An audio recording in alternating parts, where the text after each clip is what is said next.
Hello and welcome back to another episode of Monster Reviews Marvel Now. This is Jeff, and today I'm going to do a review of Iron Man from Marvel Now. Iron Man by Kieron Gillen, Greg Land, colors by Guru Effects. I guess that's how you say it, Guru EFX. And this will be a review of the first arc, issues 1 through 5. I have not read beyond that. I do have the next 3 issues set to go, so I haven't looked at those yet. But anyway, this will be that first arc. And leading up to reading this, I've heard nothing but bad things about this title. So I go into this with fairly low expectations. And I go into this review with the understanding that this is so hated that maybe nobody will even listen to this. But whatever. I also have no familiarity with Kieron Gillen, the writer, and Greg Land, the artist. It seems that a lot of these Marvel Now writers and artists have either been strictly Marvel and independent, and I just haven't got around to seeing them, being that I was out of comic books for so long. A lot of these guys are new to me, so I have no basis on anything to compare past work. But what hits me when I first open the number 1 issue in this is how beautiful it looks. Really, I thought that the suit looked nice, and the colors are what really stood out. I was just wowed by, I just thought it looked great. I thought that the colors really shined, and there was these times where there was skyline, and it all looked really realistic. As I got through the book, the fire and everything like that, it really popped. There is this inner monologue also going on in those first pages where, Tony's talking about how he really only believes in himself, and that how he and other optimists will be the ones who drive this world in the right direction.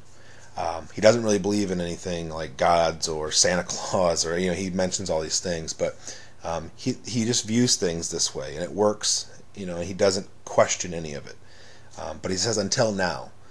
So there is this premise that it seems like he's going through these major changes, and there's something that's going to happen, or there's something he's going to pursue that's going to be really changing of who he is. And then we kind of open up and we get to the interior arts in the middle of that first issue, and that's when we start seeing some really oddness to the art. It's just like strange facial expressions and weird, just inconsistent. Some of the art, it just seems at times lazy and cliche, and then some of it's just really odd the way the facial expressions are drawn, and Tony seems to look different from maybe one panel to the next. Really threw me off. I didn't like it at all. Again, you put him in the Iron Man suit, you put him against things like that are not humanistic or whatever in their features, it's great. And then you put the coloring with it, and it looks really fantastic. But just something about the artist's facial expressions that really kind of bugs me. So sometimes the art was good, and sometimes it just seemed terrible. But there's a premise to this story, though, getting beyond the art for now, that the hero is going through something major. Tony Stark is going through something major, and that he's seeing things differently. So, what my impression I get from reading this right off the bat is that it seems like Tony Stark is basically Robert Downey Jr., at least in the way he talks and banters back and forth with Pepper, and maybe that's how he's been written recently, but I think since the movies have come out, it seems Marvel has this thing where they're throwing in their movie characters or becoming their comic book characters. Like Samuel L. Jackson is now Nick Fury. Basically, Marvel's comic book universe has a Samuel L. Jackson running around going by Nick Fury, and maybe this is Robert Downey Jr. going by Tony Stark. I don't know, but whatever sells your books. But the premise, though, is that Tony and the others like Tony who have had to safeguard themselves from people who would try and exploit their genius. And it's a very dangerous game to play. And because of what they know and what they're capable of making, people will come after them. And someone does come after one of Tony's peers, a former lover of his named Maya, and she's kidnapped and she's killed, and someone has forced her to create a upgraded version of Extremis. And Extremis is this DNA modifying virus that was created. Actually, her intention is to create it to cure people of disease and things like that. But where Tony is bitter is that for something with good intentions like this to come out, to get funded or to do whatever with it, to get it into production or research, it has to be created with an intention of war or destruction. And so Extremis has this side where it can be good, but people could exploit it for evil. And so she's killed, and Tony feels like he must take it upon himself to make it right, as if he has to make amends. So he's apparently inspired by this woman who lost her life, who's trying to cure people of illness, and he knows that it would break her heart if she knew what evil her technology was being used for. So basically that was the first issue, and in the following 4 issues, Tony must retrieve these kits so that they cannot be used for that evil. So in the following 4 issues, we see that there's 4 kits that have been sold, and that those who purchased them, those who also played a major role in the death of his friend, we get to see their intentions with Extremis. And the cool thing about it is that there are 4 very different intentions on which people use Extremis. So whether someone's using it for protection against a neighboring tyrant like Dr. Doom, or a drug lord who is trying to cure his dying child, to crazy macabre reasons like raising a horde of succubuses to fill some Lovecraftian prophecy.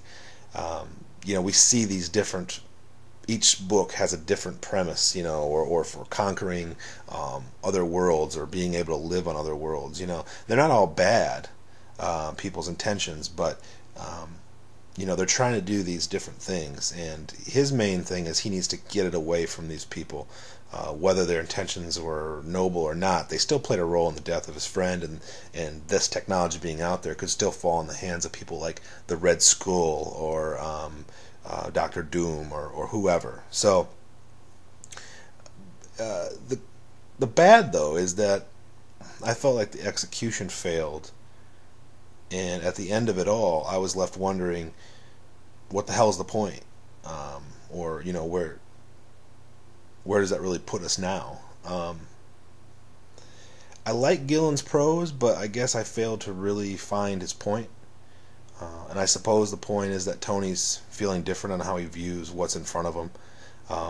That he looked through a small window without questions, and he sees through the people. Now he sees through the people who took Extremis back, and he sees what they were trying to do, and he sees through Maya's eyes and what she was trying to do and what greatness she was trying to bring to the world. And there's so much more to see than what Tony has looked through this little view, I guess, and through either lack of effort or stubbornness, he's denied himself of accomplishing maybe more than what he's possibly been able to accomplish so far. I don't know. And if that is the point, then I'm meh. I don't. It's fine, but it's nothing really groundbreaking or anything too captivating. I don't know. This book was just okay for me. It wasn't as horrible as I had heard, but I tend to find the good in most things, but the art was so up and down, and it was mostly down. That's really the breaker for me, was the art. And by issue 4, I was pretty burnt out on the art, but I thought then by issue 4 it kind of took a turn for the better. But still, he'd hit you with these really horrible panels. Like every book that came out, there was a lot of bad panels in it. And regardless, though, the colors still remain consistently good. and I guess it was the one saving grace for the art in this book. Like, the story was mediocre, the pencils were bad, and the colors were really good. So it all kind of balanced towards something that was tolerable to get through. But there was a lot of moments that bugged me more often than not. Like I said, issue 4 maybe be my favorite, but they really dropped the ball. It could have been great. But there's this cool scene where Tony has this real rough day. It was where he had to actually take on these vampiric women that were created through the extremist technology. Which, by the way, that issue, like I said, it could have been better. Is they put this big Hulkbuster armor on him and sent him into this cave, and it really took all the tear out of it. There was no fear or no danger presented as he was in this massive Hulkbuster armor, and all these women, even demonic women, it didn't matter. It could have been better. It could have been a lot better, and it took a lot of the suspense away in that issue. But there's this scene though after he's had to eliminate these women, and he's feeling terrible that there was no other alternative. He had to take them out, and he's sitting there and he's staring at this bottle. Like, it's from the perspective of the shelf, and the bottles are blurred, and it's looking back, and he's longingly looking up at the shelf, at these bottles, and it's an awesome scene. But then they narrate it. He's like, I'm looking at this bottles of Scotch. It's like, yeah, we know you are, and it takes away from it. It's just like, we don't need to be spoon-fed what's obviously there, which is, what I feel like a decent panel that has some impact, and then when you narrate it, it just seems silly. It takes away from so much. So it's just things like that bugged me about the book. But I think I would like this title a bit more if they ditched Greg Land. It's just too odd and inconsistent. When he's, like I said, when he's drawing the armor and he's doing other things, it's fine, and you couple it with the colorist, it's great. But when he has to do, I don't know, there's a lot of it gets lazy, and a lot of it's just way too inconsistent, and I'm having a hard time distinguishing things, and it takes away from the flow of the story, in my opinion. So a lot of it seems just recycled and crap, basically. Also, like I said, what was promised at the start of the arc didn't really feel like it paid off. So the only thing I can think of, though, is, and I'm probably right when I say this, is that we're not done with what Tony has set upon. So I haven't read the next 3 issues. I think I'm going to, being if it's only 3 issues, because I have 2 of them. I just need to get my hands on the 3rd of that next arc, issues 6, 7, and 8. He's gone now and to do something greater, so apparently maybe we're going to get everything to come full circle, and that this first arc was just kind of a setup, and that's fine if it was. But for the purposes of reading those first 5 issues, if they get collected in trade like that, I hope that they collect 8 issues instead of 5, if what they want to pay off from the start of the story, because if it just goes 5 issues, I don't think it's going to be a trade people are going to like. But I've heard the writing gets better. I've heard from people that the writing gets better, and maybe the art gets a little better. We'll find out. So, but the book wasn't unreadable. It wasn't unreadable. It was just mediocre with some pretty inconsistent artwork. But those colors, they were nice.